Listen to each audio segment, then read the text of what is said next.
నమస్తే, welcome to people's dairy news, అదేవిధంగా ప్రజానేడు న్యూస్. అందరికీ నమస్కారం. నిజంగా చెప్పాలంటే ఈ మధ్య కాలంలో ఒక పెత్తనం ఉంటే, ఒక డబ్బు ఉంటే, ఒక హోదా ఉంటే ఏదైనా చేయొచ్చని కూడా చాలా మంది అనుకుంటుంటారు. అదనగా అధికారులతోటి, అదేవిధంగా ఇతరత్ర వాళ్ళతోటి, వాళ్ళ అండదండలతోటి కూడా ఏదో ఒక పనులు చేసుకుంటూ ముందుకు వెళ్తున్నారు. ఇటు భూ కబ్జాలు చేయడం, ఇతరత్ర ఏదైనా చేయడం జరుగుతూ ఉన్నది. ఇటు ఖమ్మం జిల్లా సింగరేణి మండలానికి సంబంధించి ఉసిరికాయలపల్లిలో కూడా అదే జరుగుతున్నది.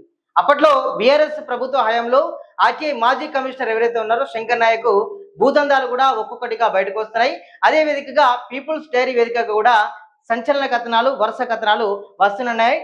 ఈ రోజు పేపర్లో కూడా మనకు ఒక వార్త కూడా రావడం జరిగింది. అతను ఏం చేస్తున్నారు, భూ కబ్జాలను ఎట్లా అంటే దేవుడి పేరుతో ఒక సినిమాటిక్ గా ఆ యొక్క వ్యూహాలను రచిస్తూ ఆ యొక్క భూములను కూడా తీసుకునే ప్రయత్నంలోనైతే ఆయన పడ్డాడు.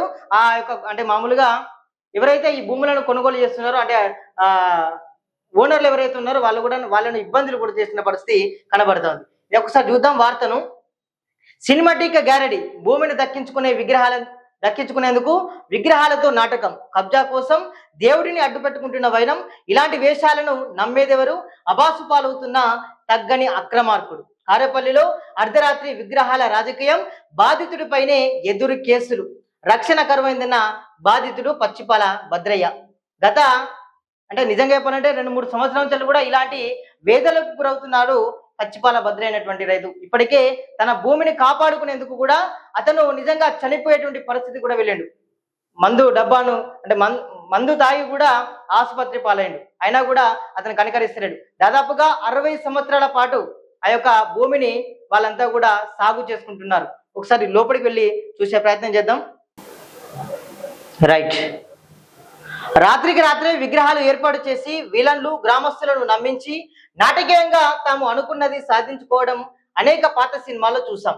అచ్చం అలాంటి ట్రిక్ ని ప్లే చేస్తూ ఒక అక్రమార్కుడు అమాయకుడికి భూమిని కాజేసేందుకు రాత్రికి రాత్రే దేవుడి విగ్రహం ఏర్పాటు చేసి నాటకాలు ఆడుతున్న ఘటన సంచలనంగా మారింది. ఇటీవలే దేవుడి ఫ్లెక్సీ ఏర్పాటు చేసి భూమిని కాజేసేందుకు పన్నాగం పన్నిన అక్రమార్కుడు ప్రస్తుతం ఏకంగా విగ్రహాన్ని పెట్టి ఏదో సాధించాలని చూసి అబాసు పాలవుతున్నటువంటి విషయాలు కూడా మనం గమనించాం. ఏదైతే ఉంటే దేవుడితో ఇలాంటి రాజకీయాలు చేయడం ఎందుకు? అట్లా చేస్తే ఏమన్నా దేవుడు చూస్తారు కదా, ఎవరిది తప్పు ఎవరిది ఒప్పు అని కూడా ఆ దేవుడు అనేవాడు పైనుండి గమనిస్తాడు. ఎప్పుడు ఎక్కడ ఏం చేయాలో దేవుడికి బరాబర్ తెలుసు. ఇంకా దానికి అంతకుముందు గతంలో కూడా మనకు వార్తలు వచ్చినాయి. చూడండి, ఇది వీళ్ళ పచ్చిపాల భద్రయ్య వాళ్ళ కుటుంబ సభ్యులు వీళ్ళంతా కూడా అంతకుముందు పీపుల్స్ డైరీ పత్రికలో కూడా ఇలాంటి వార్తలు వచ్చాయి. అతడి దౌర్జన్యాలకు అంతం ఎప్పుడు? మాజీ ఆర్టీఐ కమిషనర్ కబ్జా పర్వం, కలెక్టర్ తీర్పుకు విలువ లేదా? బాధితుడిపైనే ఎదురు కేసులు బనాయిస్తున్న కబ్జాకోరు ఎమ్మెల్యే సమక్షంలో ఒప్పందం చేసుకుని తోక ముడిచిన వైనం, నేడు అక్రమ కేసులతో బరితెగింపు, గత పాలనలో దగా, ఇప్పటి ప్రభుత్వంలోనూ కూడా ఇదే అన్యాయం అని కూడా ఒక వార్తను కూడా ఈ పీపుల్స్ డైరీ దినపత్రికలో ప్రచురించారు. అదేవిధంగా రైట్, ఇప్పటికీ కూడా మనం చెప్పినాం దేవుడి పేరుతోటి అంటే మామూలుగా వాళ్ళు బంజారా వాళ్ళ కులస్తులు కదా, అదేవిధంగా సేవాలాలు, ఇక్కడ ఆల్రెడీ సేవాలాలు గారి ఫ్లెక్సీలు పెట్టి పూజించడం ఇదంతా కూడా మళ్ళీ పొద్దంతా జరగదు. కేవలం రాత్రికి రాత్రే ఇదంతా దేవుడితోటి ఈ పూజల కార్యక్రమాలు చేస్తూ ఆ యొక్క వాళ్ళ భూమిని కూడా ఎట్టి పరిస్థితుల్లో కబ్జా చేయాలని కూడా అనుకుంటాడు. అయితే ముఖ్యంగా చెప్పాలంటే అతను అక్కడ ఇది మన ఉసిరికాయలపల్లిలో అయితే దాదాపు 9 ఎకరాల చిల్లరనేమో కొనుగోలు చేస్తే ఇప్పుడు దాదాపుగా అది కూడా ఇంకా కొంచెం 2-3 పెరిగిందని కూడా మనకు వార్తలు వస్తున్నాయి. ఇదే విషయానికి సంబంధించి పచ్చిపాల భద్రయ్య కుటుంబ సభ్యులు అయితే మనకు ఈరోజు పీపుల్స్ డైరీ అదేవిధంగా ప్రజానాడి న్యూస్ ఛానల్కి అయితే రావడం జరిగింది. అసలు ఏం జరిగింది సంగతి, మరి ఇన్ని రోజుల నుంచి మీరు వాళ్ళంతా కూడా ఎలాంటి సతమతం అవుతున్నారు, అసలు భూమి ఎప్పటి నుంచి కొనుగోలు చేస్తున్నారు, ఈ కథ అంతా ఎలా నడుస్తుంది అనే విషయాన్ని కూడా తెలుసుకునే ప్రయత్నం చేద్దాం. మనం ఒకసారి వాళ్ళని ఇన్వైట్ చేద్దాం. ఆల్రెడీ మన ఆఫీస్కి వచ్చిన వాళ్ళ బాధను చెప్పుకోవడానికి కూడా మన దగ్గరకు వచ్చిన ఒకసారి వెల్కమ్ చేద్దాం. అన్న రండి అన్న, భద్రయ్య రావే, మీరు కూడా రండి. వీళ్ళు పచ్చిపాల భద్రయ్య గారు, ఎవరిదాకా మనం చెప్పినాం కదా, ఆ ఒక్క రైతు ఎవరైతే ఆర్టీఐ మాజీ కమిషనర్ శంకర్ నాయక్ ఎవరైతే ఉన్నారో అతను పెట్టిన కబ్జా ఎవరైతే ఉందో ఈ భూమినే అతను కబ్జా పెట్టాడు. దాదాపు మీది ఎంత ఎకరం? 20 గుంటలనే, ఎకరం 20 గుంటలు. అంటే మామూలుగా ఆ భూమిని మీరు మాజీ కమిషనర్ శంకర్ నాయక్ అమ్మిలా లేదా? లేదు, పోవాలి కదా. మరి ఎందుకు మిమ్మల్ని ఇబ్బందికి గురి చేస్తున్నాడు ఇట్లా? ఏమో మాకు తెలియట్లేదు. ఇగో ఈ సంగతి ఇట్లా చేస్తాడు. అమ్మా చెప్పండి. చెయ్యాలని ఇదే అటే కమిషన్ శంకర్ నాయకుడు మా భూమి మీద పడి మమ్మల్ని వదిలిపెట్టట్లే. మేము అమ్మనాన్ని కూడా మమ్మల్ని ఇబ్బంది పెట్టినా కూడా మేము అమ్మనే, నా పిల్లగాడు చచ్చిపోయింది, నా కొడుకు 30 ఏళ్ళ కొడుకు చచ్చిపోయింది, నా కోడలు నా మనవరాలు మేము బతకాలని నా మనవరాలకి ఇచ్చి పెళ్లి చేసిన కారిపెళ్ళే ఇట్లా చేస్తారు. మమ్మల్ని ఇబ్బంది పెట్టి నా పిల్లల మీద కేసులు పెట్టి మమ్మల్ని నాన్న మందు దాగి సత్య పరిచయం వచ్చినా కూడా మళ్ళీ ఇప్పుడు ఫోన్లు వేసి అన్ని బలకు పెట్టి భూ అకరిగించుకొని దేవాళ్ళ పెట్టడం, పూజలు చేయటం, నైట్ పోవటం. మేము ఆడ పండుకున్నా కూడా 10 మంది ఊరికి రావటం, మళ్ళా పోవటం మమ్మల్ని చూసి ఇది జరుగుతుంది. ఎన్ని సంవత్సరాలు జరుగుతుందమ్మా? 4 సంవత్సరాల కాంచి 4 సంవత్సరాల ఇదే బాధ. మేము బోధం లేదు, నీళ్ళు తాగలేదు. ఇక మా అవతారం చూడ ఎట్లా అయిపోయిందో. మేము చచ్చే పరిస్థితికి వచ్చింది. ఇప్పుడు కూడా చేయమోట కూడా నేను చచ్చిపోతా సార్, మేము బతికే పరిస్థితి లేదు ఈ భూ విషయంలో. నాకున్నదే కా భూమి, మేము ఎక్కడ కొనుక్కొని నా కొడుకు చచ్చిపోయిన కాంచి కూడా ఏ ఇబ్బందులు పడతాను. నా చికాలు పడ్డా కూడా మమ్మల్ని పట్టించుకోవట్లేదు సార్. అందరు కాగితాలు ఇచ్చినాం, పిల్లగాడు తిప్పలు పడతాడు ఒక్కడు. ఇది మా బాధ, ఇట్లా జరుగుతుంది. అంటే ఇప్పుడు వరకు ఎలాంటి అంటే పంటనే ఇస్తలేదు ఇంకా లొల్లి వల్ల. మేము వేస్తున్నాం పంట, పత్తి పండించాడు 10 క్వింటాలు ఉంది. ఇప్పుడు కూడా చెట్లే ఉన్నాయి అలా మన చాలా. మరి మీ దగ్గర ఈ విగ్రహాలు పెట్టుడు ఏంది మరి ఎట్లా? అదే మరి అది తెలవాలి, వీళ్ళకే తెలవాలా సార్, వీళ్ళకే తెలవాలా ఆ సంగతి. విగ్రహాలు కూడా తీసే ఇది బాధపడతాను, మేము ఇన్ని తిప్పలు పడతాను. దేవుడి విగ్రహాలు పెడతాడు. అంటే గతంలో ఎప్పుడైనా మరి మీ ల్యాండ్ లో అంటే మీ భూమిలో దేవుని విగ్రహాలు ఉండేనా? లేవు. మనకు దేవుడు మేము కట్ట మీద పెట్టుకొని కోళ్ళు కోసుకుంటాం, కొబ్బరికాయలు కొట్టుకుంటాం. పంట పెట్టేప్పుడు మనకి గింజలు పెట్టాడు, పచ్చి గింజలు పెట్టాము, మళ్ళీ పత్తి ఇష్టోడు పెట్టుకుంటాం. ఇక మళ్ళీ తర్వాత మనం ఏం చేయాలి, మళ్ళీ నారు పోసేవాడు మళ్ళీ కోడిని కోసుకుంటాం. ఆ కట్ట మీద మచ్చమని పెట్టుకుంటాం. చాలా గట్లే ఇప్పుడు వీళ్ళు చేసిరు కొత్త చరిత్ర వేసి ఈ కథ చేస్తారు నైట్. అంతకుముందు 9 ఎకరాలు ఏమో కొనుగోలు చేసిన ఆయన. మీ భూమి మీద పడడానికి కారణం ఏంటి అసలు? మా భూమి మీద పడే కారణం దేనికోసం, పామాయిల చెట్లు అన్ని నాశనం చేస్తాడు. మళ్ళా పెట్టుకుంటూ వస్తాడు 15 లక్షలు 20 లక్షల దాకా ఆయన ఈ ఖర్చులు తిరుగుతాడు. సచ్చోడు బతికిండి, ఇక పెట్టలేక మేము సచ్చోడు బతికిండు. తాత పురుగుల మందు కూడా తాగిండు, చాలా తాగిండు. ఈ ఫోటో ఇదంతా పురుగుల మందు తాగింది అది. చూడండి ఒకసారి. అంటే ఈ ఎకరం 20 గుంటలు కదా, ఆ భూమిని కాపాడుకునేందుకు కూడా భద్రే అనేటువంటి ఈ తాత పురుగుల ముందు కూడా తాగిండు. తనకు న్యాయం జరగాలి, ఎట్లా ఒక అంటే న్యాయం జరుగుతున్న ఉద్దేశంతో కూడా చావు బతుకుల మధ్య పోరాటం చేసి మళ్ళీ ఇప్పుడు ఇంకా సాధించాలని చేస్తున్నాడు. ఈ వయసులో నీకు ఎన్ని సంవత్సరాలు ఉంటాయి? అది 60 సంవత్సరాలు ఉంటాయి. 60 సంవత్సరాల్లో కూడా పోరాటం చేస్తున్నాడు పరిస్థితి. అప్పుడు పెళ్లి చేసిరు మాకు. పెళ్లి చేస్తే ఈ బతుకు ఇట్లా అయిపోయింది. మా బతుకు ఇట్లా చేసిరు. మా వారసత్వం భూమి. మా తాత పచ్చిపాల అచ్చయ్య, మా మామ పచ్చిపాల గొర్రయ్య, ఈయన పేరు భద్రయ్య, పచ్చిపాల భద్రయ్య. వారసత్వం భూమి అది. మేము కొనుక్కున్నది కాదు, మేము చేసి మా మామ సంపాదించిన భూమి, మా తాత సంపాదించిన భూమి అది. ఆ ముసలమ్మ పేరు పచ్చిపాల నరసమ్మ, ఇలా తాత భార్య పేరు. మా అత్త పేరు పచ్చిపాల ఎలమంచమ్మ, మా మామ పచ్చిపాల గొర్రె. వారసత్వం భూమి అది. మేము కొనుక్కున్నది కాదు, చేసింది కాదు, ఇక్కడ దొబ్బుకొచ్చింది కాదు. మా మీద పడే వాట ఇట్లా చేస్తాడు ఆయన శంకర్ నాయకుడు. ఆయన కోట్ల కొద్దిగా సంపాదించుకుంటే అది ఏం రాదు మాకు. మా మీద ఎందుకు పడాలి? ఆయన మీ ఊరేనా శంకర్ నాయకుడి?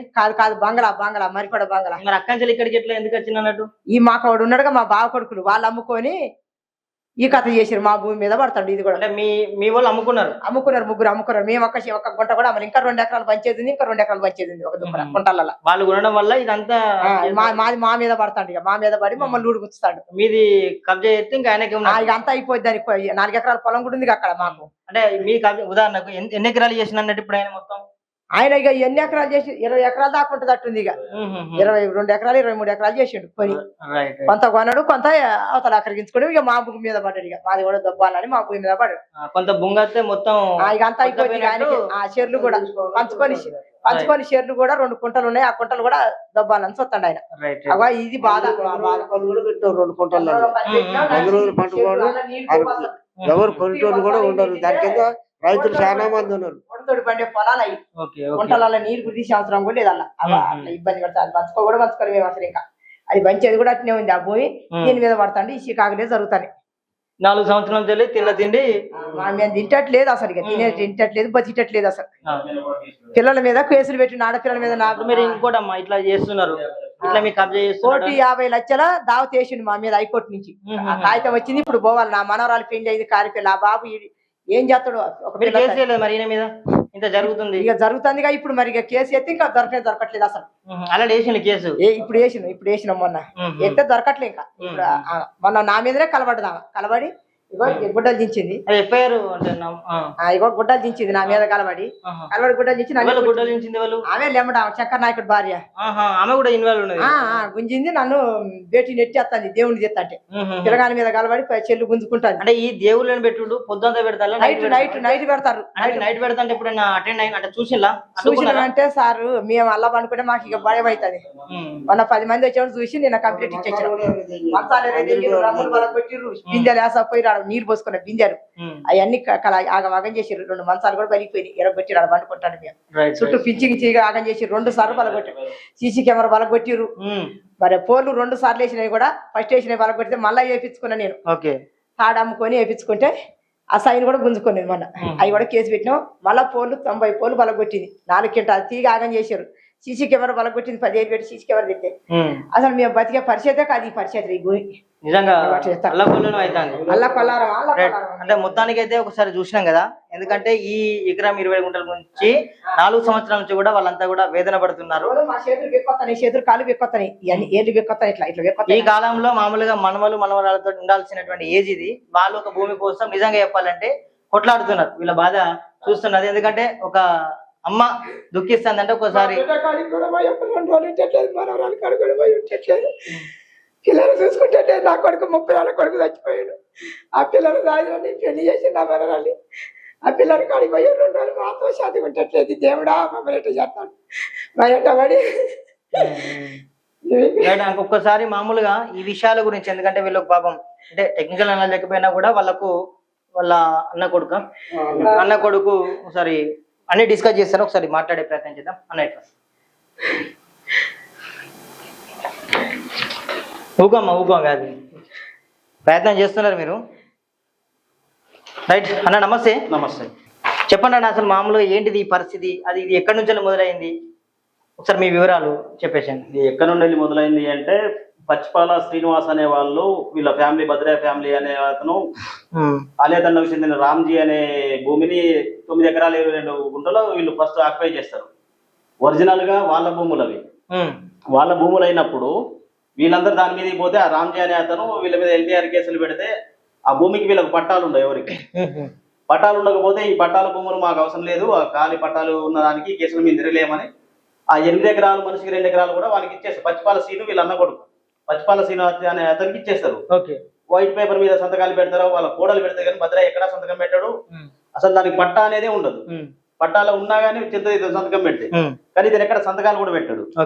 ఆ భూమిని అమ్ముకోవడానికి దాసరి ఐలయ్య, ఉసిరికాయలపల్లి గ్రామానికి చెందిన వీళ్ళ చెల్లె కొడుకు దాసరి ఐలయ్య అనే వ్యక్తి, పచ్చిపాల సీన్ అనే వ్యక్తి ఆర్టీఐ కమిషనర్ గా శంకర్ నాయక్ ఉన్నప్పుడు అతని దగ్గరికి పోయి లిటికేషన్ ల్యాండ్లు ఎక్కడెక్కడ ఉంటే ఆయన శంకర్ నాయక్ చేసే పని ఏంటిదంటే అంటే లిటికేషన్ భూములు ఎక్కడైతే గొడవలు ఉన్న భూములు అయితే ఉంటాయో వాటిని నేను కొంటా అని చెప్పేసి అని అతని వీళ్ళకి సమాచారం తెలిస్తే ఇతని దగ్గరికి పోతారు. ఇతని దగ్గరికి పోయి ఇక్కడ మాకు లిటికేషన్ ల్యాండ్ ఉంది, మేము కొట్టాలేకపోతున్నాం ఎస్టీలతోటి, ఈ భూములు మీకు అమ్ముతాం అని చెప్పేసి అంటే ఆ భూములు కొన్నికి వచ్చి ఆ భూములు ఎకరం 16-17 లక్షలు విలువ చేసే భూముల్ని కాగితాలు లేని పట్టా భూములు అని చెప్పేసి కేవలం 2,50,000 చొప్పున 9 ఎకరాలు కొంటాడు. పచ్చిపాల సీను దగ్గర, సోమయ్య దగ్గర. ఎంత ఉంటుంది వాల్యూ? ఎంత వాల్యూ ఉండేది 16-17 లక్షలు ఉంటుంది. 17 లక్షలు ఎంత? 2,50,000 రూపాయలకే కొంటాడు. పచ్చిపాల సీను సోమయ్య వాళ్ళ ఫ్యామిలీకి ఇస్తారు కానీ డబ్బులు ఇక్కడ భద్రయ్యకి గాని మిగతా ఉన్న రామయ్య గాని మల్లయ్య గాని ఈ ముగ్గురికి ఇయ్యరు. పచ్చిపాల సీను సోమయ్య అనే వ్యక్తులు లబ్ధి పొందుతారు. దాని తర్వాత ఏముంటది, భూక్యతార చంద్ భూమి, అసలు ఆ 9 ఎకరాల భూమి అనేది భూక్యతార చంద్ అతను ఎల్డీఆర్ కేసులు కానీ లోకయుక్త కానీ అతను భూమి కోసం కొట్లాడుకుంటూ వస్తూ ఉంటాడు. వీళ్ళిద్దరిది కాదు భూమి. ఈ భూమిని ఇతనికి ఇచ్చేసిన తర్వాత ఈ సర్వే నంబర్లో తెలియక వీళ్ళ ముగ్గురు అన్నదమ్ములు పచ్చిపాల సోమయ్య, పచ్చిపాల మల్లయ్య, పచ్చిపాల రామయ్య తహసీల్దార్ ఆఫీస్కి తీసుకుపోతారు అర్ధరాత్రి పూట వాళ్ళని. పచ్చిపాల సీన్ అనే వ్యక్తి, శంకర్ నాయకు, దాసరేలే ఈ ముగ్గురు కలిసి వాళ్ళని తీసుకుపోతారు. తీసుకుపోయి ఇతన్ని పిలిస్తే రన్నమాట నేను భూమి అమ్మను, ఎవరికి అమ్మను, నా మనవరాళ్ళ కోసం ఉంచుకుంటా, వాళ్ళ పెళ్లిళ్ళు చేసుకుంటా అని చెప్పేసి ఈయన పోడు. అసలు ఈ ముగ్గురు సంతకం పెట్టగానే వాళ్ళకు ఉన్న 15 ఎకరాల 27 గుంటలే ఉంటది ముగ్గురి పొత్తులు. మనిషికి 5 ఎకరాల 15 గుంటలు, 5 ఎకరాల 15 సమభాగాలు ఉంటాయి. వీళ్ళు తంబు పెట్టగానే అతను కొన్న దానికంటే వీళ్ళ సర్వే నంబర్లు మొత్తం కూడా వాళ్ళ మీదకి ఎక్కిపోతాయి శంకర్ నాయక్. ఇక్కడ ఇంకోటి ఇష్టం ఏంటంటే శంకర్ నాయక్ ఉన్న భూములలో కానీ ఎక్కడా కానీ లిటికేషన్ ల్యాండ్ అనేది అతని పేరు మీద అనేది లేదు. అతను తీసుకున్న దొంగ భూములు మొత్తం కూడా సర్వే నెంబర్ల ప్రకారంగా రికార్డెడ్ ఉంటాయి. ఇలా ఎన్ని పోయినా రికార్డెడ్ గా. కానీ అతని భార్య ఏం పాపం చేసిందో మరి భార్యని ఏం చేయాలనుకుంటుందో తెలియదు లేదు. భార్య మీద పేరు మీద మాత్రం ఖచ్చితమైన దొంగ భూములు మొత్తం అతని పేరు మీదకి ఇచ్చాడు. ఫస్ట్ అతను కొన్నది వీళ్ళ ముగ్గురికి ఉండేది ఎకరం 20 గుంటలు వారసత్వ భూమి 548/37 మొదటి 54లో ఇతనికి ఎకరం 20 గుంటలు ఇతను అమ్మడు పచ్చిపాల భద్రయ్యకు. 1, 2, 3 భాగాలలో మిగతా సోమయ్య, మల్లయ్య, భద్రయ్య వీళ్ళుంటారు, రామయ్య వీళ్ళుంటారు. వీళ్ళ ముగ్గురిది ఎంత అంటే రామయ్యది ఎకరం 20, మల్లయ్యది ఎకరం 20, సోమయ్యది గతంలో ఆయనకు డబ్బు అవసరం ఉండి ఆలేదండ వ్యక్తి వాంకుడకు మోహన్ ఎక్కి అమ్ముకుంటే 35 గుంటలు అమ్ముకుంటాడు. అది పోను పట్టా ప్రకారంగా 24 గుంటల భూమి మాత్రమే ఉంటుంది. ఆ 24 గంటల భూమి ఒక్క నిమిషం చెప్పండి. వాస్తవంగా డేట్ అండ్ ప్రకారంగా చూడండి సార్. వాస్తవంగా ముగ్గురు అమ్ముకున్నది 3 ఎకరాలు 24 గుంటలు. డేట్ సార్ 6వ తారీఖు 11వ నెల 2021 డేటు. పచ్చిపాల రాములు ఎకరం 20, సోమయ్య 2 ఎకరాలు 24 గుంటలు, మల్లయ్య ఎకరం 20 గుంటలు. ముగ్గురు అన్నదమ్ములు కలిపి పూర్తి కొన్న భూమి ఈ డేట్ లో వచ్చేసి 3 ఎకరాలు 24 గుంటలు. ఒకవేళ ఇతను అమ్మితే ఇతను కూడా డిలీట్ అయ్యి ఇందులో చేరాలి కదా 4వ వ్యక్తి పేరు కూడా. ఇది లేదు. ఇంకోటి రెండోది ఏం జరిగింది ఇక్కడ క్రియేటివిటీ ఏంటి అంటే ఈ అక్క పేరు మీద కొంటుండు. ఫస్ట్ భానుతు బుజ్జి అనే పేరు మీద కొంటుండు. కొన్న తర్వాత భానుతు బుజ్జి అనే ఆమె ఏం చేస్తారు, బుజ్జి అంటే ఎవరు, శంకర్ నాయక్ గారి అక్క పేరు మీద కొంటాడు. అక్క పేరు మీద నుంచి వెళ్ళి పసుపు కుంకుమల కింద భానుతు లక్ష్మి శంకర్ నాయక్ గారి భార్య అక్క బిడ్డని పెళ్లి చేసుకుంటాడు. పసుపు కుంకుమల కింద ఇచ్చింది అని లేని సర్వే నంబర్ సృష్టించి ఇక్కడ ధరణిలో అక్రమ పట్టాలు పొంది లేని సృష్టించి 7 ఎకరాల 24 గుంటలు చేస్తాడు. ఇక్కడ డేట్ మారుతుంది. చెప్పండి సార్. 9వ తారీఖు 5వ నెల 2022 రెండోసారి 7 ఎకరాల 24 గుంటలు. ఇక్కడ ఒక్కడ 3 ఎకరాలు పెరిగింది, ఒక్కడ ఎకరం పెరిగింది. మళ్ళీ దాన్ని ఏం చేస్తారు సార్, మళ్ళీ సేమ్ టైంలో ఇతనికి మాత్రం పట్టాలు వెంటనే చేంజ్ అవుతాయి. పేదలకు మాత్రం పట్టాలు కావాలంటే ఆఫీస్ చుట్టూ, తహసీల్దార్ ఆఫీస్ చుట్టూ కాళ్ళు అరిగే చెప్పులు అరిగేదాకా తిరిగినా గానీ పట్టాలు కావు. వీళ్ళకి మాత్రం సంవత్సరానికి 4 సార్లు అయినా పట్టాలు చేంజ్ అవుతాయి. వాళ్ళ పతారు ఉన్నది కూడా అయితే అంటది. మళ్ళీ ఈ డేట్ లో 6వ నెల 11వ తారీఖు 6వ తారీఖు 11వ నెలలో మళ్ళీ 10 ఎకరాల 11 గుంటల భూమి సృష్టిస్తాడు. అంటే పెరుగుకుంటూ పోతుంది భూమి. ఆక్యుపైలు ఎక్కువైతుంది, పెరుగుకుంటూ పోతుంది. కాలం మారుతుంటే పెరుగుతుంది. ఈ రకంగా పెరుగుకుంటూ పోతుంది సార్. వాస్తవానికి ఇదేంటిదంటే ఈ భూములకు సంబంధించి ఇది పాత పట్టా సార్. ఇది ఎంత ఎన్ని సంవత్సరాలు? 1962 చట్ట ప్రకారంగా 38 ఈ పట్టా. ఈ భూములు 38 ఈ పట్టా అనే భూములు ఎవరికి అమ్మకూడదు, కొనకూడదు, సాగు చేసుకోవడానికే ఉంటుంది. ఇవి ఒకరికి క్రయ విక్రయాలు లేని భూములు. ఎస్టీలైనా ఎవరైనా కానీ సాగు చేసుకొని బతకడమే. నౌకరీ ఇనాం టైప్ లో భూముల టైప్ లో 38 ఈ పట్టా ఇది. ఈ భూమి అమ్మనం నేరమే, కొనడము నేరమే. ఈ పట్టా సార్. ఇది పట్టా చర్యలు ఉంటాయి. ఇది 62 నుంచి వెళ్ళి ఉంటుంది సార్. 62 నుంచి వెళ్ళి పచ్చిపాల అచ్చయ్య గారి వారసులం మేము. 62 నుంచి వెళ్ళి పచ్చిపాల అచ్చయ్య గారికి భూమి తరపున భద్రయ్య గారు ఉంటుండు. ఇవి మీ సేవ పహానీలు 2013, 2019 మీ సేవ పహానీలు.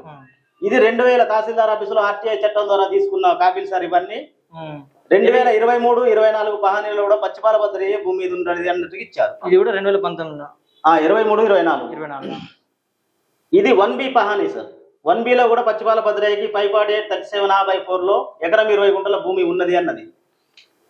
చూడండి, మామూలుగా అండర్ RTI మామూలుగా సమాచార హక్కు చట్టం ద్వారా కోరితే ఇవంతా కూడా ఇన్ఫర్మేషన్ గ్యాదర్ చేసి ఎవరు అటెస్టెడ్ నాయబ్ తహసీల్దార్ కార్యాలయం నుంచి వచ్చింది.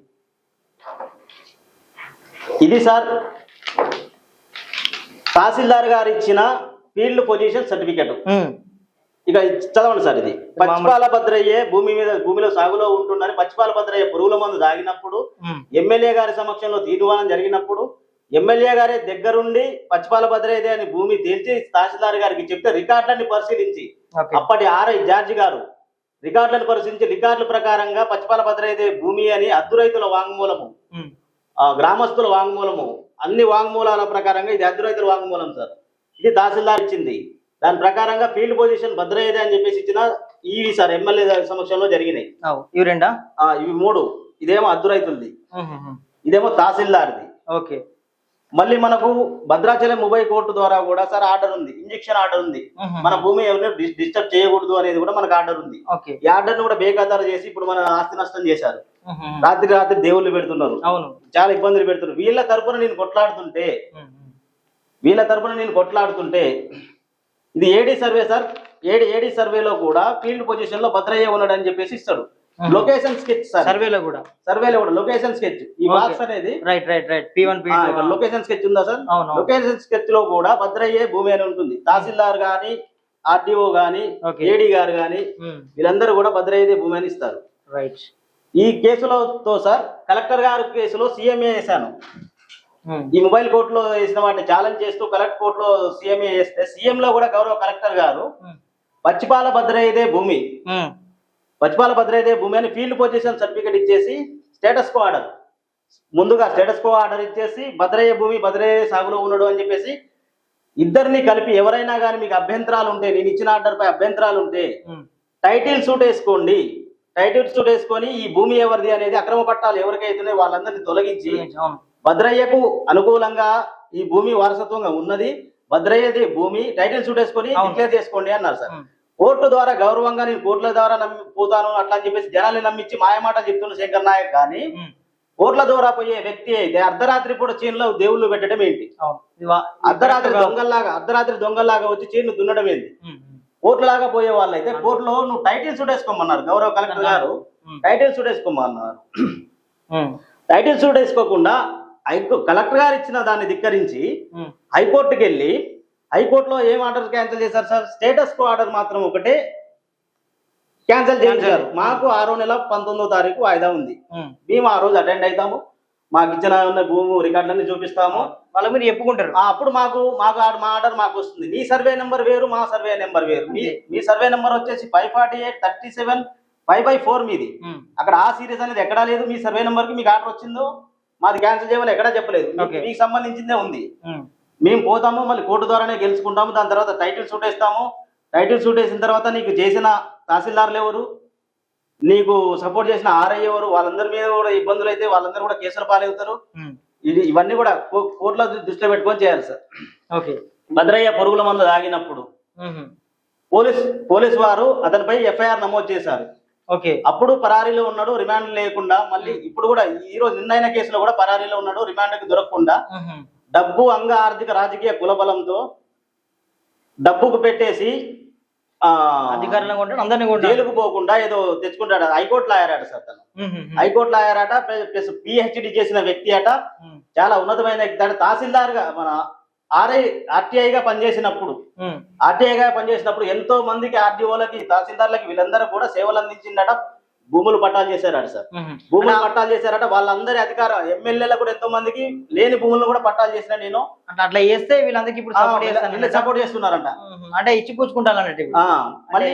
మళ్ళీ గౌరవంగా పోలీస్ డిపార్ట్మెంట్ గానీ, ఏసీపీ గారు గానీ, సిపి గారు గానీ భద్రయ్య ముఖం చూసి భద్రయ్యదే భూమి అని చెప్పేసి అని పాపం భద్రయ్యకి సపోర్ట్ చేస్తుంటే, సపోర్ట్ అంటే న్యాయపరంగా రికార్డుల పరంగా ఎవరిదైతే భూమి ఉన్నదో భద్రయ్యదే న్యాయం ఉన్నదని చెప్తే పోలీసు వారిని, కలెక్టర్ గారిని 2-3 సార్లు సార్ కులాన్ని అడ్డు పెట్టుకొని ఎస్సీ ఎస్టీ అని చెప్పి ఢిల్లీ ఎస్టీ కమిషన్ కి హుసేన్ నాయక్ దగ్గరికి పలుమార్లు తిప్పి వాళ్ళని కూడా ఇబ్బందులు పెట్టి ఎన్నో లక్షల రూపాయలు వాళ్ళ సొంత ఆర్థికంగా పోలీసు వాళ్ళని కూడా ఎన్నో గోసలు పెట్టాడు సార్. ఇప్పుడు అదే ప్రయత్నం చేస్తున్నాడు. ఈ రోజు పరారీలో ఉండి కూడా ఇప్పుడున్న ప్రస్తుత SICI మీద కూడా తన హైకోర్టులో ఏదో చేయడానికి తిరుగుతున్నాడు. అంటే ఇట్లా మామూలుగా పరారీలో ఉండి కూడా వీళ్ళ మీద గౌరవంగా సార్ ఎమ్మెల్యే గారు 500 మందితోటి వైరా క్యాంప్ ఆఫీస్ లో 500 మందితోటి ఇది అదే కదా పచ్చిపాల భద్రయ్యని పురుగుల మంది ఆగినప్పుడు అందరు అధికారులు వచ్చి పరామర్శించి భద్రయ్యకి న్యాయం జరగాలని రాసిచ్చిన కాగితంలో కూడా తన భార్యతో సంతకం చేయకుండా 100 రూపాయల బాండ్ పేపర్ తో రాపియకుండా తెల్ల కాగితం మీద పొద్దున 10ంటికి పోయిన వాళ్ళము రాత్రి 12 వరకు ఇబ్బంది పెట్టి ఎమ్మెల్యే గారిని కూడా ఇబ్బంది పెట్టి భార్యతో సంతకం చెప్పి కూడా ఒక తెల్ల కాగితం మీద సంబంధం లేని సంతకాలు చేసి ఫోర్జరీ సంతకాలు కనబడుతున్నాయి. ఫోర్జరీ సంతకాలు చేసి ఇట్లా మోసం చేసిన వ్యక్తి. ఎక్కడ కూడా భార్య దగ్గర సంతకం లేదు. ఓకే. ఇవన్నీ పహానీలు సార్. అన్ని ఆర్టీఐ చట్టం ద్వారా తీసుకున్నాయి. దయచేసి మీ అందరిని వేడుకుంటున్నా, వీళ్ళకి ఎవరు దిక్కు లేక ఉంటే మా చిన్నమ్మలు ఇబ్బంది పడుతున్నారని కొడుకు చనిపోతే ఓకే. వాళ్ళకి అండగా నిలబడదాం అని చెప్పేసి వాళ్ళకి సపోర్ట్ చేసినందుకు నా మీద 15 అక్రమ కేసులు పెట్టాడు సార్. మొన్ననే రీసెంట్లీ ఒక పనికిరాని విషయంలో నన్ను ఇరికించి కావాలని ఇరికించి 2000 వాళ్ళ అనుచరులకు కొట్టి నన్ను ఇరికించి జైలుకు రిమాండ్ చేయించిండు సార్. జైలుకు రిమాండ్ చేయించిండు. ఇప్పుడు నా పిల్లల పరిస్థితి ఏం కావాలి? ఇప్పుడు నన్ను ఏ అర్ధరాత్రి చంపుతారో తెలియదు. సుపారీ గ్యాంగుల్ని పెట్టిస్తాడు. ఆడ 10 మంది రోజు కాపలా ఉంటుండ్రు. నన్నేమో పోలీసు వాళ్ళు అక్కడికి మేము పోవద్దు, నీకు ఇబ్బంది అవుతుంది అని చెప్పేసి పోలీసు వాళ్ళని అంటుండ్రు. చాలా ఇబ్బందులు అవుతున్నాయి సార్. దయచేసి అతను ఆర్టీఐ కమిషనర్ గా ఈ నామినేటెడ్ పోస్టు తెలంగాణ ప్రభుత్వంలో ధరణిలో ఈ అక్రమాలకు పాల్పడే ముందు ఏదైతే ఇచ్చారో అంటే అతనికి ఏమైతే భూమి ఉందో అప్పుడు ఆస్తులు ఎన్ని ఉన్నాయి, అతను ఆర్టీఐ కమిషనర్ గా చేరిన తర్వాత ఇప్పుడు ఆస్తులు ఎన్ని ఉన్నాయి, ఎన్ని ఆస్తులు కూడబెట్టుకున్నాడు, భార్య పేరు మీద ఎన్ని ఎకరాలు ఉంది, అక్క పేరు మీద ఎన్ని ఎకరాలు ఉంది, నాన్నగారి పేరు మీద ఇలాంటి కుటుంబ సభ్యుల మీద బినామీల పేర్ల మీద ఎన్ని ఆస్తులు ఉన్నాయి, ఏసీబీ వారు మళ్ళీ ఇంకేదో అధికారులు ఉంటారు కదా, ఇన్కమ్ ట్యాక్స్ అధికారులు, వీళ్ళందరూ కూడా వెరిఫికేషన్ చేసి అతని మీద కఠిన చర్యలు తీసుకోవాలని చెప్పేసి తమని వేడుకుంటున్నాను సార్. రైట్. అంటే మొత్తానికి అరాచకాలు ఎక్కువ అవుతున్నాయి. మిమ్మల్ని నిజంగా మానసికంగా కూడా వేధిస్తున్నాడు. మానసికంగా, శారీరకంగా. మళ్ళీ ఏమన్నా మాట్లాడితే సార్ ఎస్సీ ఎస్టీ కేసులు, అక్రమ కేసులు, ఒక ఆడపిల్లల పైన ఇక్కడ లేని పెళ్ళే వెళ్ళిపోయిన ఆడపిల్లల పైకి కూడా వాళ్ళ మీద కూడా ఎస్సీ ఎస్టీ కేసులు బనాయించి ఇప్పుడు కోర్టుల చుట్టూ తిరగలేక, అటు డబ్బులు కట్టలేక, లాయర్లకు ఫీజు కట్టుకోలేని పరిస్థితులలో ఆ స్థావన బతకాలని అర్థం కాక వీళ్ళు దిక్కు మొక్కలేని నేను కూడా 5 తులాల బంగారం అంటే ఇచ్చేసి నేను సహకరిస్తున్నా సార్. నా సొంత ఫ్యామిలీ, వీళ్ళ కోడలు, నా భార్య, అక్క చెల్లెళ్ళు ఇక వాళ్ళకి లేరు, తండ్రి లేడు అని చెప్పేసి పిల్లగాళ్ళకి చిన్నప్పటి నుంచి ఆదుకుంటూ వస్తున్నా. ఆ ఉద్దేశంతో కానీ ఇప్పుడు సపోర్ట్ చేస్తున్నందుకు నా మీద అక్రమ కేసులు చేసి దాన్ని నానా రకాలుగా గోసలు పెడుతున్నారు. న్యాయం చేయాలని మీరు ఆలోచిస్తే వాళ్ళు మిమ్మల్ని అన్యాయంగా ఇరికిస్తున్నారు. రాష్ట్ర ప్రజలందరికీ తెలుసు సార్, పోలీస్ వారికి తెలుసు, ఎంఆర్ఓ ఆఫీస్ కి తెలుసు, అందరికీ తెలుసు. ఇతంది భూమి అయినప్పుడు వాస్తవంగా సార్ ఒకటి ఎవరి దగ్గర అయితే నువ్వు భూమి కొన్నావో, పచ్చిపాల దగ్గర భూమి కొనలేదు అంటుండు శంకర్ నాయకు, భానుత లక్ష్మి. పచ్చిపాల భద్రయ్య దగ్గర భూమి కొన్నప్పుడు పచ్చిపాల భద్రయ్య భూమి నీకు అమ్మింది ఎవరు? పచ్చిపాల శ్రీనివాస్ సోమయ్య. నువ్వు వాళ్ళ మీద కేసులు పెట్టి నాకు దొంగ భూమి నువ్వెందుకు అమ్మినావు? అది భద్రయ్య భూమి అంట కదా, భద్రయ్య భూమిని నువ్వు నాకు అమ్ముతావు అని చెప్పి సోమయ్య సీని మీద కేసు పెట్టాలి. అతని మీద కేసు పెట్టి అతన్ని 10 మందిలో తీసుకొస్తే అతను ఎవరి భూమి అమ్మిండు, ఎంత అమ్మిండు, ఎక్కడి నుంచి వచ్చిన వారు వారసత్వంగా సోమయ్యకి భూమి ఎక్కడిది, వీళ్ళకి లేని భూమి సోమయ్యకే ఎక్కడి నుంచి వెళ్ళి వచ్చింది అని సోమయ్య మీద కదా సార్ కేసు పెట్టాలి. సోమయ్య మీద కేసు పెడితేనే కదా ఎంత బయటకు వచ్చేది. ఆ ఫ్యామిలీని, ఆ కుటుంబ సభ్యుల్ని వంశవృక్షం వేయండి సార్. వంశవృక్షాన్ని మొత్తాన్ని పిలిపియండి. పచ్చిపాల అచ్చయ్యకి 3 వారసులు, పచ్చిపాల సర్వయ్య మా తాత, పచ్చిపాల గురువయ్య వీళ్ళ తండ్రి, రాచబండి లింగమ్మ వీళ్ళ మేనత్త, ముగ్గురికి కలిపి అచ్చయ్యకున్న 23 ఎకరాల 30 గుంటల భూమిని ముగ్గురికి కలిపి సమాన భాగాలుగా, ఆడబిడ్డకు కూడా 8 ఎకరాలు, పచ్చిపాల సర్వయ్యకి 8 ఎకరాలు, పచ్చిపాల గురవయ్యకి 8 ఎకరాలు ఇట్లా ఇచ్చారు. వీళ్ళిద్దరి భాగంలో ఎలాంటి డిస్టర్బెన్స్ లేదు. పచ్చిపాల గురవయ్య దగ్గరకు వచ్చేసరికి 8 ఎకరాలని మనిషికి 1.5 ఎకరం చొప్పున ఈ 4 పిల్లలకు ఒక కూతురికి ఇచ్చాడు సార్. కూతురికి ఇంకా పట్టాగాలే, కూతురికి మాత్రం కొమ్ము మంగమ్మ, ఆమెకు పట్టాగాలే. ఈ ముగ్గురికి 1.5 ఎకరం చొప్పున 6 ఎకరాలు పట్టాలు చేయించుకున్నారు. 6 ఎకరాలు పట్టాలు చేయించుకున్నప్పుడు 6 ఎకరాలే వాస్తవ భూమి కదా. అంతే. సోమయ్యకి ఎక్కడి నుంచి వచ్చింది అనేది భూమి ఉండదా? అద్దు రైతులకు నోటీసులు ఇవ్వరా? అద్దు రైతు నోటీస్ ఇవ్వాలి. ఏ నోటీస్ వచ్చినా మనకు అందాలి, ఇవన్నీ చేయాలి కదా సార్. అసలు ఈ భూమి అమ్మేదే నాకు తెలియదు, ఇతను పోలే ఇవన్నీ పెడుతున్నారు సార్ కోసలు. రైట్. ఒకసారి వీళ్ళ అంటే మామూలుగా వీళ్ళ కబ్జా చేస్తున్నటువంటి మన ఆర్టీఐ మాజీ కమిషనర్ శంకర్ నాయక్ గారిని ఒకసారి లైన్ లోకి తీసుకునే ప్రయత్నం చేద్దాం. అసలు ఆయన వర్షన్ కూడా ఒకసారి విందాం.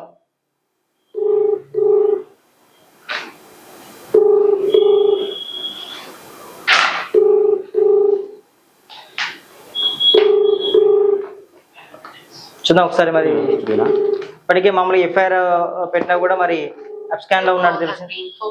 దిశ పేపర్ సార్. హలో నమస్తే అమ్మా. చెప్పండి. శంకర్ నాయక్ గారు లేరా? మీరెవరండి? మేము ప్రజానాడి న్యూస్ నుంచి మాట్లాడుతున్నాం అమ్మా. ఎక్కడి నుంచి? ప్రజానాడి న్యూస్. చెప్పండి. ఇది ఒకటి మామూలుగా ఇప్పుడు మనకు పచ్చిపాల భద్రయ్య మన ఉసిరికాయపల్లి నుంచి ఒక రైతులు వచ్చారమ్మా మా స్టూడియోకి. అసలు అంటే ఒకసారి మాట్లాడదామని ఫోన్ చేసిన శంకర్ నాయక్ గారితో. నేను కాన్ఫరెన్స్ తీసుకున్నారా? Yes please.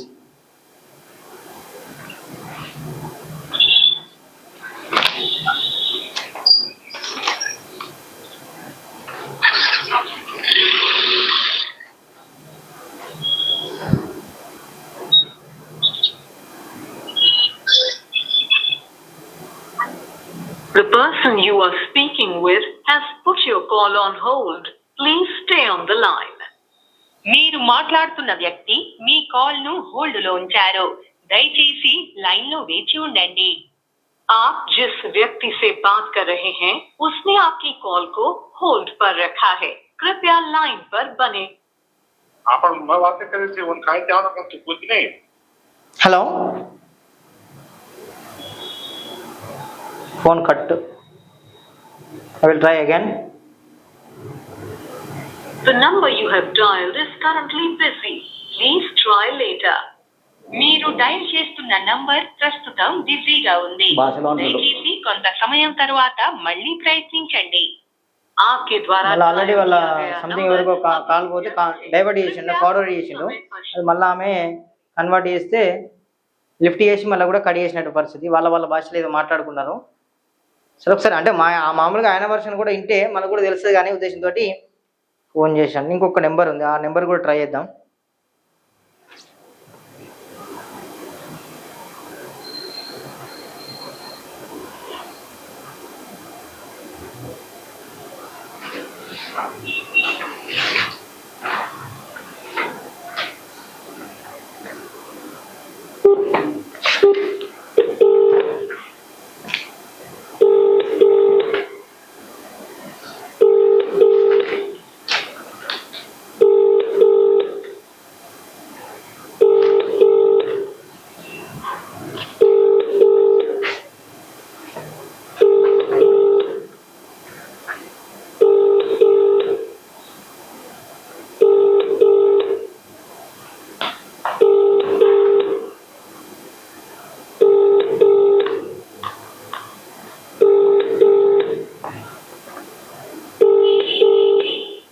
రెండు నెంబర్లు వేసినా కూడా మీరు కాల్ చేస్తున్న ఇది అఫీషియల్ నెంబర్ అనుకుంటా, 94 BSNL.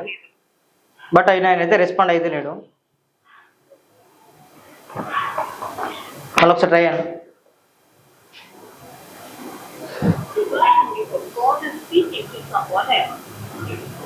వాళ్ళు మాట్లాడుకుంటారు ఏదో పరిస్థితి. సరే మొత్తానికి అయితే ఏది ఉన్నా కూడా ఎవరైతే మామూలుగా యంత్రాంగం కూడా, అధికార యంత్రాంగం కూడా అప్రమత్తమే. మామూలుగా వీళ్ళ మీద కేసులు పెడుతున్నారు, వీళ్ళని కూడా ఇబ్బందులు పెడుతున్నారు. అదేవిధంగా రాత్రికి రాత్రి మామూలుగా పూజలు చేస్తున్నటువంటి పరిస్థితి మనకు కనబడుతూ ఉంది. అనే మామూలుగా సరే అతను PhD. ఒకసారి మనకు ఫోన్ వస్తుంది, రైట్, ఫోన్ చేస్తున్నారు వాళ్ళే. హలో అమ్మా, హలో. చెప్పండి. అదే శంకర్ నాయక్ గారు లేరా అంటున్నాను. లేరండి, చెప్పండి. అది ఒకసారికి లైవ్ లో ఉన్నారు, ఒకసారి మాట్లాడతారేమో. మరి ఇదేంటి పచ్చిపాల భద్రయ్య గారు వాళ్ళ ఫ్యామిలీ అంతా మా ఆఫీస్కి వచ్చారు. అసలు ఈ ల్యాండ్ చెప్పండి, మీరు ఏమైతారు శంకర్ నాయక్? ఇప్పుడు టైటిల్ హోల్డర్ నేనండి. హలో, ఏం పేరు మీ పేరు? మీ పేరు? నా పేరు లక్ష్మి అండి. లక్ష్మి, ఓకే. శంకర్ నాయక్ గారు ఒక్కోసారి మాట్లాడతాం అతనితో, ఎందుకంటే చెప్పండి, ఏం మాట్లాడుతారు? నాతో మాట్లాడండి, చెప్పండి. మీరు కదా మాట్లాడాల్సింది. అక్కడ వీళ్ళని మామూలుగా ల్యాండ్ ఇట్లా ఉంది కదా, దాని గురించి అక్కడ వాళ్ళ ఇప్పుడు మీరు కాదని కాదు, నేను టైటిల్ హోల్డర్ నేనని చెప్పినా కూడా మీరు కాదు శంకర్ నాయక్ అని చెప్తారు. అంటే మామూలు కదా, మీకు ఏం కావాలి? ఇప్పుడు గౌరవ కోర్టు ఇచ్చిన ఆర్డర్లు అన్ని ఉన్నాయి మాకు. ఓకే, అంటే మామూలుగా కలెక్టర్ ఆఫీస్ నుంచి వెళ్ళి, అదే విధంగా తహసీల్దార్ ఆఫీస్ నుంచి కూడా పచ్చిపాల భద్రయ్య అని కూడా వీళ్ళు డాక్యుమెంట్ చూపిస్తున్నారు. అంటే 60 సంవత్సరాల నుంచి సాగు చేసుకుంటున్నారు. ఇప్పుడు 60 సంవత్సరాలని చెప్తున్నారు. పచ్చిపాల భద్రయ్యకు ఎన్ని సంవత్సరాలు, ఫీల్డ్ మీద ఉంటున్నది ఎన్ని సంవత్సరాలు? 60 సంవత్సరాలు. వాళ్ళ వారసత్వంగా వచ్చేటువంటి భూమిని మామూలుగా వాళ్ళ తల్లిదండ్రులు ఇచ్చారు. ఇచ్చినంత దాన్ని సాగు చేసుకుంటారు. వాళ్ళ పురాతన వాళ్ళ తాతలు కూడా 60 సంవత్సరాల కిందట అని అనుకోవచ్చు మనం. అయితే ఇప్పుడు మాకు అన్ని గౌరవ హైకోర్టులు ఇచ్చిన ఆర్డర్స్ ఉన్నాయి. ఇప్పుడు ఒకసారి మామూలుగా మీరు ఒకసారి సర్వే నెంబర్, మామూలుగా మీ ల్యాండ్ సర్వే నెంబర్ ఒకసారి చెప్పండి. ఈ పచ్చిపాల భద్రయ్య గారి మీ సర్వే నెంబర్ చెప్పండి ఒకసారి. నేను చెప్తానండి, నేను బయట ఉన్నాను, నా దగ్గర ఇప్పుడు రికార్డ్ లేదు. నేను వెళ్ళి చూసి మీతో మాట్లాడతాను. బయటకు వచ్చాను. ఇప్పుడు ఒకసారి మామూలుగా మీ శంకర్ నాయక్ గారు కొంచెం డిస్కస్ చేసే ప్రయత్నం చేస్తే, మరి మీరు కాల్ ఇస్తారు, మీరు ఫార్వర్డ్ చేసినట్టున్నారు కదా కాల్. సార్ నేనేమంటున్నానంటే, ఫోను నా దగ్గర ఉంది, నేను టైటిల్ హోల్డర్ నేనేమంటున్నానంటే, ఇప్పుడు మీరు రండి, మీరు వచ్చి నేను ఒక్కొక్క ఆర్డర్లు మీకు కూడా అమలు పరుస్తాను, చూపిస్తాను, అన్ని ఆర్డర్లు నా దగ్గర ఉన్నాయి, మీకు చేస్తాను అని చెప్తున్నా గౌరవంగా. గౌరవం చెప్తున్నారు కానీ వీళ్ళంతా కూడా ఎవిడెన్స్ తోటి మామూలుగా ఇక్కడికి రావడం జరిగింది. ఇప్పుడు వాళ్ళ బాధ వాళ్ళు చెప్పుకుంటున్నారు. వాళ్ళ దగ్గరే కాదండి, అదే. మా దగ్గర కూడా అన్ని ఎవిడెన్స్ ఉంది అనే చెప్తున్నా. అందుకే కదా మీతో మాట్లాడింది, అందుకే మీకు కాల్ చేశాను. మళ్ళీ శంకర్ నాయక్ గారు ఇంకొక నెంబర్ కూడా కాల్ చేస్తే అతను లిఫ్ట్ చేయడం లేదు. ఒక సమాజం అంటే మామూలుగా అంతకుముందు ఒక మంచి హోదాలు ఉన్న వ్యక్తి కదా, ఒకసారి మాట్లాడదామని ఆయన ఫీడ్బ్యాక్ కూడా తీసుకుందామని కాల్ చేస్తాం మేము. ఓకే సరే అమ్మా, ఓకే. సరే, మొత్తానికి అయితే ఇప్పుడు చూసాం కదా, ఆల్రెడీ ఫోన్ చేస్తే కాన్ఫరెన్స్ పెడతా అన్నారు. మాట్లాడుతుంటే మనకు కూడా వాయిస్లో అతను వాళ్ళ యొక్క ఎస్టీ భాషలను అయితే వాళ్ళు మాట్లాడుకున్నారు. తర్వాత వాళ్ళు ఫోన్ మాట్లాడుకుని మనకు కట్ అయింది. తర్వాత మనం అతనికి వేరే నెంబర్ కాల్ చేసినా కూడా అతను లిఫ్ట్ చేస్తారు, ఎందుకంటే డిఎల్ ఫోన్ వాడుతున్నట్టున్నాడు. మనం అడిగినాం, మామూలుగా మా దగ్గర కూడా ఎవిడెన్స్ ఉన్నాయని వాళ్ళు చెప్తున్నారు, మేము కోర్టు ఆర్డర్ల ద్వారా కూడా మేము చేస్తున్నాం చెప్తున్నారు. మళ్ళీ తర్వాత 60 సంవత్సరాల నుంచి మనం సాగు చేసుకుంటున్నాం మనం వివరించినాం కదా. ఈ పచ్చిపాల భద్రయ్య గారికి 60 సంవత్సరాలు ఉంటాయా, 60 సంవత్సరాల అప్పంచెల్లి భూమి సాగు చేస్తున్నాడు అనేటువంటి ప్రశ్న కూడా వేసింది. ఎందుకంటే వాళ్ళ పురాతనం వాళ్ళ యొక్క వాళ్ళ తాత ముత్తాతల నుంచే కదా ఈ వారసత్వం భూమి వచ్చింది. వాళ్ళు ఆల్రెడీ ముందుగా చెప్పుకున్నారు వారసత్వం వచ్చిందని. మనం ఇంకొక ప్రశ్న కూడా అడిగినాం, మామూలుగా ఈ ల్యాండ్ సర్వే నెంబర్ ఎంత అంటే కూడా నేను తర్వాత చెప్తున్నటువంటి పరిస్థితి. అంటే ఒక నోటెడ్ ఉంటుంది మామూలుగా 145, 146, 147 మామూలుగా ఒక అంకె దృష్టిలో ఉంటుంది. ఎందుకంటే ఇది 4 సంవత్సరాల నుంచి ఈ చరిత్ర అంటే నడుస్తూ ఉన్నది. ఈ కోర్టులు కేసులు పెట్టుకున్నాడు, ఇటు పూజలు చేసుడు ఎంతో కొంత నడుస్తుంది. ఆ మామూలుగా ఒక సర్వే నెంబర్ చెప్పకపోవడం ఏంటి, బయట ఉన్నానని చెప్తున్నది. యాక్చువల్లీ చెప్పాలంటే ఆమె కదా మాట్లాడాల్సింది మనతోటి. అంటే ఆమె ఏమంటున్నారు, నా పేరు మీద ఉన్నది, నేనే పట్టాదారని మాట్లాడుతుంది. కానీ అక్కడ చేసిందంతా మాజీ కమిషనర్ అతనితో మాట్లాడాలి. కానీ ఒక అడ్డం పెట్టుకొని ఇట్లా చేస్తున్నారు, దేవుడిని అడ్డం పెట్టుకొని ఇట్లా చేస్తున్నారు, ఈ యొక్క కుటుంబాన్ని ఆగమాగం చేస్తున్న పరిస్థితి కనబడుతోంది. మొత్తానికైతే ఈ కుటుంబానికి న్యాయం జరిగేదాకా అంటే పోరాటం చేద్దాం. రైట్. ఇంకొక విషయం ఏంటంటే మామూలుగా ఏదైనా సమక్షంలో 500 మంది సమక్షంలో కూడా ఈ భూమి ఏదైతే ఎకరం 20 గుంటల భూమి పచ్చిపాల భద్రయ్యది అని సాక్షాత్తు అసెంబ్లీ నియోజకవర్గం ఉన్నటువంటి ఎమ్మెల్యే రామదాస్ నాయక్, మాలూత్ రామదాస్ నాయక్ ఆ యొక్క ఎమ్మెల్యే గారి సమక్షంలో కూడా సంతకాలు పెట్టించి ఇట్లా చేసినా కూడా వీళ్ళని ఇంకా కూడా నెగలనిస్తున్న పరిస్థితి. అంటే మామూలుగా ఈ పోరాటం చేసినప్పుడు అక్రమ కేసులు పెట్టడం ఏమైంది, అదేవిధంగా వాళ్ళని బెదిరించడం ఏంది. వాళ్ళు మామూలుగా సరే గిరిజన వాసులకు వాటి వాళ్ళ పేరుతో పోలీసులను కానీ ఇతరత్ర అధికారులను మామూలుగా ఐఏఎస్ ఐపీఎస్ అధికారులను కూడా ఎస్సీ ఎస్టీ మామూలుగా కేసులతోటి వాళ్ళను ఇబ్బందులకు గురి చేస్తున్న పరిస్థితి. అంటే మామూలుగా వీళ్ళ గురించి కూడా ఏదో కోట్ల ఆర్డర్స్ తెచ్చుకొని వాళ్ళని ఇబ్బందికి గురి చేస్తున్నాడు. అదేవిధంగా అంటే మామూలుగా ఒక ప్రజలు ఎన్నుకోబడ్డటువంటి నాయకుడు ఎమ్మెల్యే అతని చెప్పినా కూడా ఇతను వినడం లేదు. అంటే ఈ లాస్ట్కి ఎడిపోతుంది, దీనికి చరమగీతం పాడేది ఉన్నదా లేదా అని కూడా ఒకసారి అర్థం చేసుకోవాలి. ఆ రోజు సార్ ఎమ్మెల్యే గారి తీర్మానం చేసే రోజు ఎమ్మెల్యే గారు ముగ్గురు మనుషులు కోరుకోమన్నారు సార్. ముగ్గురు మనుషులు కోరుకున్నప్పుడు మన ముగ్గురు మనుషులు మనం కోరుకున్నాం సార్. ఆ ఎమ్మెల్యే గారు చెప్పిన ప్రకారంగా భద్రయ్య చేను భద్రయ్యకి అప్పగించినందుకు వచ్చిన ఆ ఎమ్మెల్యే గారు చెప్పిన ముగ్గురు పెద్ద మనుషుల మీద కూడా పైగా మేము 6 మీద మొత్తం కలిపి 9 మంది మీద ఎస్సీ ఎస్టీ అట్రాసిటీ కేసు కూడా నమోదైంది సార్. ఇప్పుడు కోర్టుల చుట్టూ తిరుగుతున్న ఆ పెద్ద మనుషులు కూడా ఎమ్మెల్యే గారు పంపించిన పెద్ద మనుషులే వాళ్ళ మీద కూడా ఎస్సీ ఎస్టీ కేసు అంటే మాట్లాడితే ప్రశ్నిస్తే ఎస్టీ ఎస్టీ ఆల్రెడీ మన అన్న కూడా మాట్లాడినట్టు ప్రశ్నిస్తే ఎస్సీ ఎస్టీ అట్రాసిటీ కేసులు పెడుతున్నారు. ప్రశ్నించినా ఈయన మీద పెడుతున్నారు, ఏదైతే వార్తలు మామూలుగా నిలబడ్డా కూడా పేపర్ల మీద పెడుతున్నామని అంటున్నారు, అదేవిధంగా అధికారుల మీద కూడా పెడుతున్నటువంటి పరిస్థితి. మరి దీనికి చర్మగీతం ఉండదా లేదా? అంటే ఈ కుటుంబానికి న్యాయం జరగాలంటే ఏదో ఒక పులి స్టాప్ అనేది ఉండాలి. పులి స్టాప్ ఉన్నప్పుడే ఈ 60 ఏళ్ళ ఈ తాత అనేటోడు కూడా ఒక బుక్కటి తినుకొని బతుకుతాడు. అయినా కూడా ఇప్పటికీ కూడా దీనికి పులి స్టాప్ లేదు. అయినా కూడా ఆయన యొక్క అరచకాలు ఇంకా ఎక్కువ అవుతూనే ఉన్నాయని కూడా వాళ్ళ మాటల్లో మనకు అర్థమవుతుంది. అంటే ముఖ్యంగా ప్రజలను ఒకసారి గమనించండి, ఎవరైనా కూడా అధికారులైనా ఎవరైనా కూడా ఈ వీడియో ఎంత కొంత ఉపయోగపడుతుంది. ఏదైతే ఎస్సీ ఎస్టీ అట్రాసిటీ కేసులు అనేది మామూలుగా చట్టం అనేది ఉంటుంది. ఎవరైతే పీడిత తాడిత ప్రజలు ఎవరైతే ఉన్నారో తమ హక్కులను తమ యొక్క ఏదైనా లావాదేవీలను పొందేందుకు కూడా వాళ్ళు ఫైట్ చేయడానికి ఇది ఒకటి. కానీ ఇతను ఒక మంచి హోదాలో ఉండి ఒక మంచి హై ప్రొఫెషనల్గా ఒక స్టేట్కే ఒక బాస్గా ఉన్నటువంటి వ్యక్తి తన యొక్క ఆస్తులను తన యొక్క అంతస్తులను పెంచుకోవడానికి ఈ పేదోళ్ళను ఎందుకు ఇట్లా చేయడం? అంటే ఒక ఎస్సీ ఎస్టీ అట్రాసిటీ కేసు ఏదైనా కూడా గౌరవించడం మన ధర్మం, మన కర్తవ్యం. ఎందుకంటే రాజ్యాంగంలో ఉన్నటువంటి అన్ని చట్టాలను మనం గౌరవించాల్సిన ఆవశ్యకత ఉంటుంది. కానీ ఆ చట్టాలు మామూలుగా ఇచ్చిన ఆర్టీఐ కమిషనర్ అంటే మనకు సమాచారాన్ని కోరడం 2005 యాక్ట్ ప్రకారంగా ఏదైతే సమాచారాన్ని మనము అప్పీల్ చేసుకుంటే దాదాపుగా 30 రోజుల వ్యవధిలో మనకు ఇన్ఫర్మేషన్ అనేది కూడా పేపర్ల రూపంలో వస్తుంది. కానీ అలాంటిది ఒక మంచి అధికారి మనకు సాయం చేయాల్సింది పోయి ఇలాంటి ప్రజలు ఇంకెంతమందిని మోసం అంటే ఇబ్బందులు పెట్టిండు. ఆ టైంలో కూడా ఆర్టీఐ సమాచారం ఇంకెలాంటి చేసిండు మనకు తెలియదు కదా. అందుకే వాళ్ళు కూడా కోరుతున్నారు ఇలాంటి మామూలుగా ఆస్తులు ఏంటిది, అప్పటికున్న ఆస్తులు ఏంటిది, ఆకి తర్వాత అధికారిగా ఉన్నటువంటి ఆస్తులు ఏంటి కూడా వాళ్ళు అడిగిళ్ళు. అంటే వాళ్ళ యొక్క భావాలను కూడా మనం తీసుకోవాలి. వాళ్ళ వర్షన్ కూడా ఇంతమంది వాళ్ళు కాల్ చేస్తే వాళ్ళు ఏం చెప్తున్నారు, సో ఇది నా భూమి అనుకుంటా ఆమెకు డైవర్ట్ కాల్ ఫార్వర్డ్ చేసింది. ఆమె మాట్లాడితే నేనే మాట్లాడతాను, ఆమె మాట్లాడుతుంది. మనం మాట్లాడాల్సింది అతనితో, ఎందుకంటే అతని చేతులతోటి ఇవన్నీ జరుగుతూ ఉన్నాయి, అతని అండాదండలతోటే ఇతను జరుగుతూ ఉన్నాయి. మళ్ళీ ఇంకేమంటున్నాడంటే నేను గతంలో ఆర్టీఐ కమిషనర్గా చేసిన ప్రయత్నంలో నేను చాలా మంది ఎంఏజేలకు, తహసీల్దార్లకు, ఇటు పోలీసులకు మేము వాళ్ళ తరఫున మామూలుగా ప్రతి ఒక్క బాధితుడు సమాచార హక్కు చట్టం ద్వారా అప్పీల్ చేసుకుంటాడు. ఆ తరుణంలో కూడా మేము వీళ్ళందరికీ నేను సపోర్ట్ చేసుకున్నా, వాళ్ళ అండదండలు నాకున్నాయని కూడా వీళ్ళని బెదిరిస్తున్నటువంటి పరిస్థితి. అంటే చట్టాలన్నింటి కూడా చట్టాల ఆధీనంలో పనిచేయాలని తప్పించి చట్టాలను ధిక్కరించే పని ఎప్పుడు కూడా చేయొద్దు. దానివల్ల కూడా అసలైతే ఎవరైతే ఉంటారో వాళ్ళందరికీ కూడా అన్యాయం జరుగుతుంది.